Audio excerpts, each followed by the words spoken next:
పరీక్షించినప్పుడు పరీక్షలు మనం ఏం చేయాలా? జయించాలి. ఇక్కడ ఇశ్రాయేలు ప్రజలు పరీక్ష పెడితే ఎంతమంది అమ్మా ఇప్పుడు బయలుదేరింది? 6 లక్షల పై మంది కానాను నుండి ఐగుప్తు నుండి కానానికి బయలుదేరారు. అయితే చివరికి ఈ పరీక్షలో జయించింది ఎంతమంది? 2.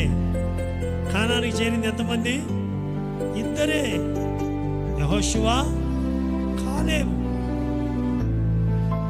పరీక్ష పెట్టినప్పుడు నా ఆజ్ఞల ప్రకారం నడుస్తారో లేదో అని 40 సంవత్సరాలు పరీక్షిస్తే ఈ పరీక్షలో జయించిన వాళ్ళు 2.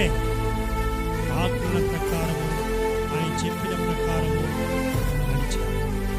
మిగతా వాళ్ళందరూ ఆజ్ఞల ప్రకారం నడవకుండా తప్పిపోయారు. ఎక్కువ మంది ఆయనకి ఇష్టలుగా లేకుండా పోయారట. పరీక్ష పెట్టినప్పుడు మనము పరీక్షలు చేయించాలి. దేవుని వాక్య ప్రకారం, దేవుని యొక్క ఆజ్ఞల ప్రకారం నడుస్తున్నా లేదని పరీక్ష పెట్టాడు దేవుడు. మనకు కూడా పరీక్షలు వస్తాయి. మనకు కూడా పరీక్షలు పెడతాడు దేవుడు. ఆ పరీక్షలు మనం జయిస్తేనే పరలోకం చేరగలము. హల్లెలూయా. ఆయన ఇచ్చిన ఆజ్ఞల ప్రకారము మనం నడిస్తేనే వాళ్ళు కానానుకు చేరినట్టుగా జయించిన వారు మనం కూడా జయిస్తేనే ఏమన్నాడు?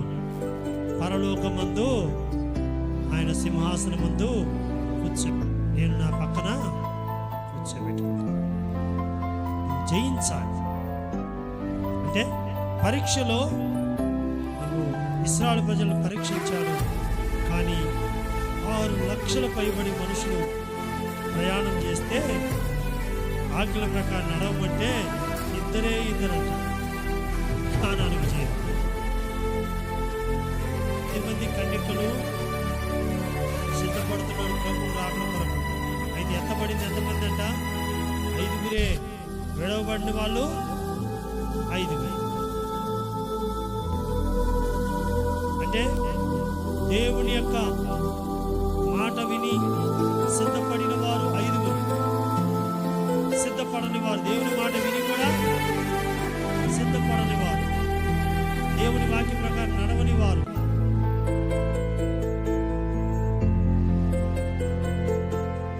కనుక దేవుని దగ్గరికి వస్తుంటారు చాలా మంది, కానీ దేవుని చెప్పినట్టు నడిచేవాళ్ళు కొంతమంది. దేవుని దగ్గరికి వస్తారు, అందరూ వాక్యం వింటారు, కానీ వాక్యం ప్రకారం నడిచేవాళ్ళు కొందరే. కొందరు వాక్యం వింటారు కానీ వాళ్ళు నడవరు.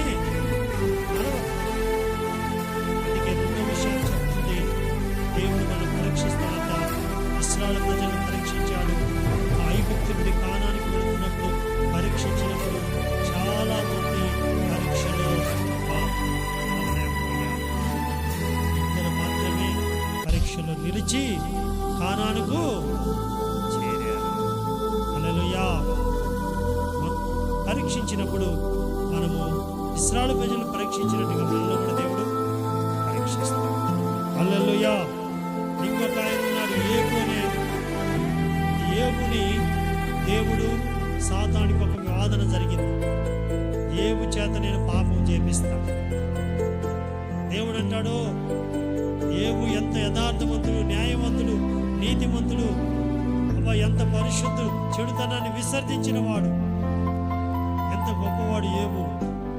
మనుషుల భూమి మీద ఎంత గొప్పవాడు, ఎంత మంచివాడు, ఎంత పరిశుద్ధుడు అన్న సాతాను అంటాడో, ఆ ఏబుని నా చేతికి అప్పగి అతని నోట నిన్ను దూషించేటట్టు చేస్తాను. అతని నోట పాపం చేపిస్తా, అతని ద్వారా పాపాన్ని చేపిస్తా, నిన్ను దూషింపజేపిస్తానన్నాడు. అయితే దేవుడు సాతానుకి అప్పచెప్పాడు. దేవుని అప్పగించాడు, కంచె తీసేశాడు. దేవుని ఏమైనా చేసుకో, అతని ప్రాణాన్ని ఏమీ చేయకూడదన్నాడు. పరీక్ష పెట్టాడు. కానీ సాతాను ఎంత ప్రయత్నించినా బిడ్డలను చంపాడు, ఆస్తులను పోగొట్టడం, అన్ని నష్టాలు చేసినా బైబిల్ రాయబడింది, చదవండి ఏబు గ్రంథం. సాతానుడు ఏమి చేసినా కూడా చూడండి, ఏబు గ్రంథంలో రాయబడింది, అతని నోట ఏ అధ్యాయం 22వ వచనం. ఈ సంగతులలో ఏ విషయమందును ఏబు ఏ పాపమును చేయలేదు, దేవుడు అన్యాయము చేసినని 10 మంది బిడ్డలు, 7 కుమారులు, 3 కుమార్తెలు. ఒక్కరోజే ఆ ఇల్లు కూలి కట్టుకున్న వారు వచ్చి కూలిపోయి బిడ్డలు ఇల్లు అంతా కూడా బిడ్డలతో నింపారు. ఇల్లు కూలిపోయి ఆస్తులన్నీ పోయారు. అయినా కూడా ఆయన తన నోట ఏ పాపము చేయలేదు. పాపం చేపియాలా, ఈ దేవుడు అన్యాయం చేశాడని చెప్పేటట్టు చేయాలని సాతాను ఎంతో ప్రయత్నించాడు.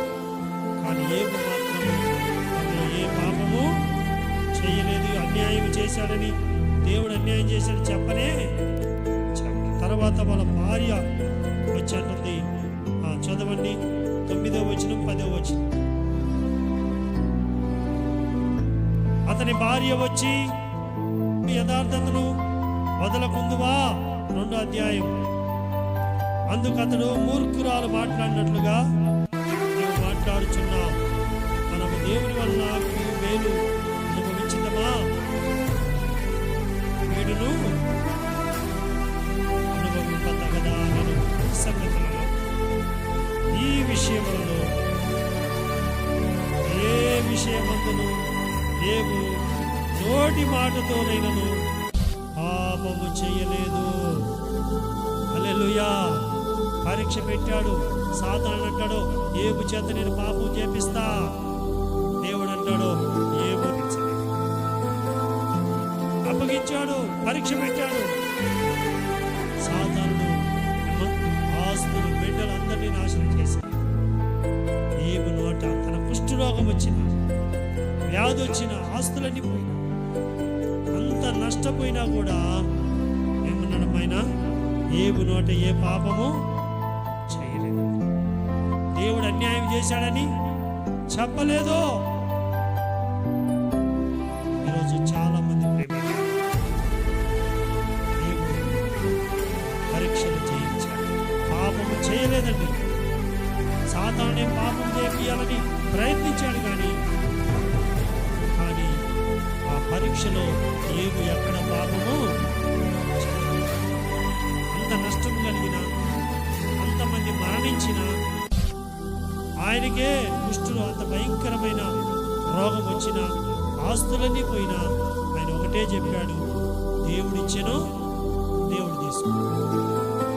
దేవుడు మేలు చేశాడు, మళ్ళీ కీడు కూడా మేము అనుభవించాం, కీడు కూడా అనుభవించాం.